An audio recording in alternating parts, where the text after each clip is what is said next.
three players scored 30-plus points tonight for the first time ever in the Clippers franchise.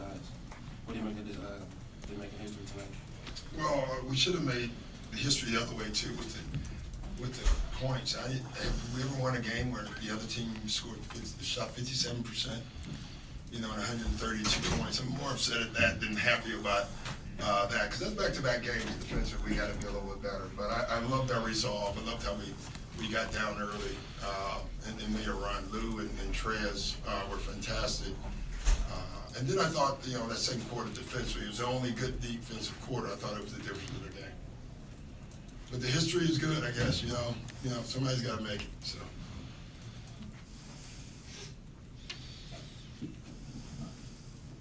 What's gone so wrong defensively the last 2 games? Don't know. We gotta watch the film, and I'll try to figure it out. But you know, we're a good defensive team, and we just haven't been lately. So it's fixable.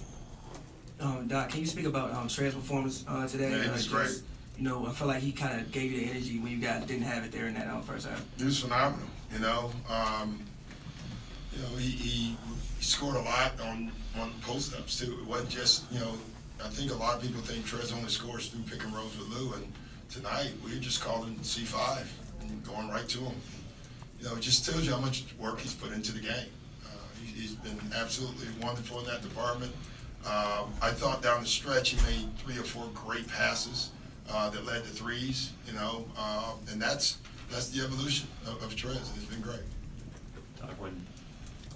When Paul picked up that 5th foul, you guys seemed to be talking to one another. What went into leaving him in?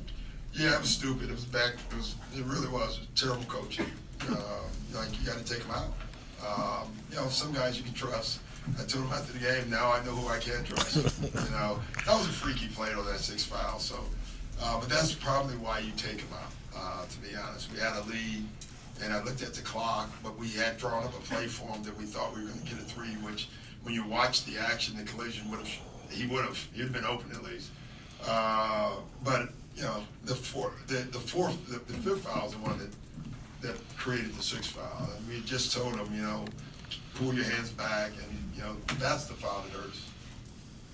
Early in the season, even though the offense wasn't scoring on it, the defense was getting it done. Yeah. Now it seems like the offense is rolling, but the defense isn't. Yeah. How do you look at those? Are you okay with wins where the offense gets it done, but the defense doesn't? Oh, no, I'm okay with wins.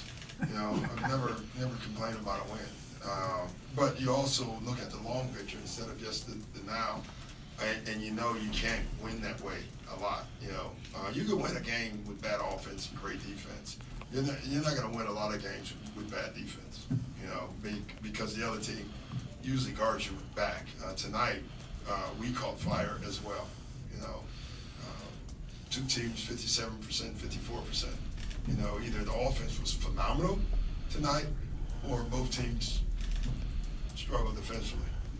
The players will tell you the first, the coaches will tell you the second. Where it works. Doc, what did it mean to have Pat back? That was great. His energy, his defense, you know, his instigation. Like, he instigated a attack.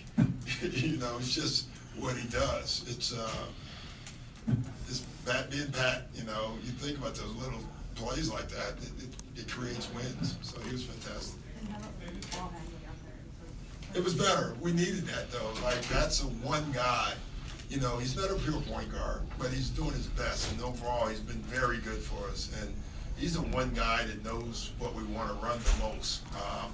And I told him after the game, I thought he called a great game. Like, you know, he was like a catcher tonight. Like, I thought every play that he called was the right play. So I was like proud of him tonight, because that's a big step for him, where he came down and he was making calls tonight.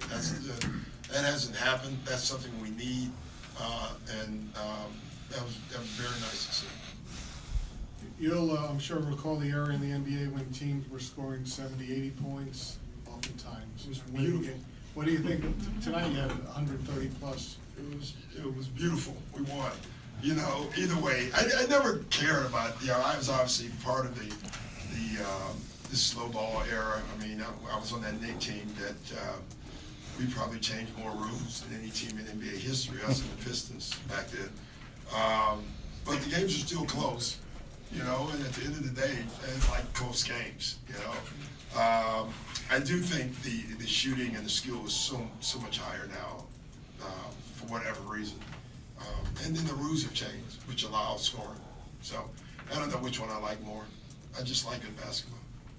Doc, you said Pat was like catchers tonight, and he was calling plays. You felt like he was calling plays, the right plays, simply he was sitting out a couple games and looking at the game differently? Yeah, we're doing a lot of things. We're giving him a play sheet, you know, before, and we leave it out so he can stare at him, you know, doing every timeout. You can see him grabbing it, and he's really trying to do this and be good at it, you know.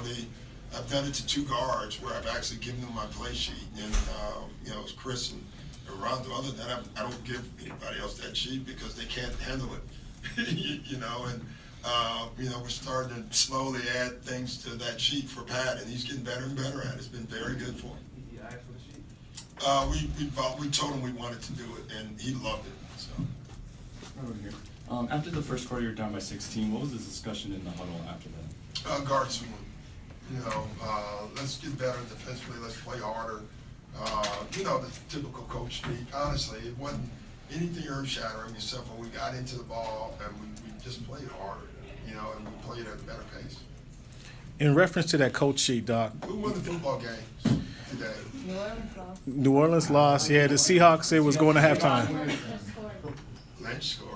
Wow. So, in reference, Excuse me, I just needed to know that. it's okay. Priorities, I got it. That is a priority. I got it. In reference to that coach sheet that you spoke about, you said a few weeks ago that you feel better. You feel the team was doing better and flowing better when you're calling less plays. Yeah. Where are you now? Are you calling less plays? Or are you leaving it more up to the players? That's what we're trying to accomplish. Okay. It was tough when you're taking the ball out, pushing up the floor, and you have to look all the way over to me. You know, that kills your pace. Mm-hmm. And so when your team can just run and get it down and get into a set at 18, it makes a big difference. And that's what we're starting to do, you know. And it's been good. This weekend, it seems like there's been some wild swings offensively and defensively, great moments and poor moments. And you mentioned yesterday you feel like If there been any swings defensively in a good way that I second know quarter, about, maybe it's 19 points today. Yeah, the other day, yeah, you're right. And you mentioned yesterday that since Christmas you really felt like you hasn't been all that consistent. I guess No. night to night right now, what do you feel like you know you can get out of your guys that you can really bank on? I don't. You know, I know we're going to be in a game. Like, no matter if we play good D or good or bad or offense, I feel like every night we have a chance to win. That's something you know. That's a comfort. But I also know that we have to do things better. We need to get in the gym. We're going to have that opportunity this week. You know, we have 4 days off. You know, that's longer than the All-Star breaks that I used to have as a player. You know, so we're going to take advantage of a couple of those days. Doc, Paul came back obviously tonight as well. Mhm. How is it when he's able to come back? His game is just so smooth. Like there's no rust. I understand he didn't miss a lot of time, but it's just like it looked like he played yesterday. I honestly don't know the answer. I think that's abnormal, but he keeps doing it. You know, but I do think that's you don't see that very often. He's done it, and I love it. I don't want to because I don't know why, but it's been great. Is this about as good as JaMycal's looks since coming back from his injury? Yeah, he's playing great. You know, on both ends and doing a lot of things. So he's been really good. Just following up on the play sheet, why now and why Patrick? Well, Pat's a point guard. You know, No, so, but I mean, you said you've only done it with his 3.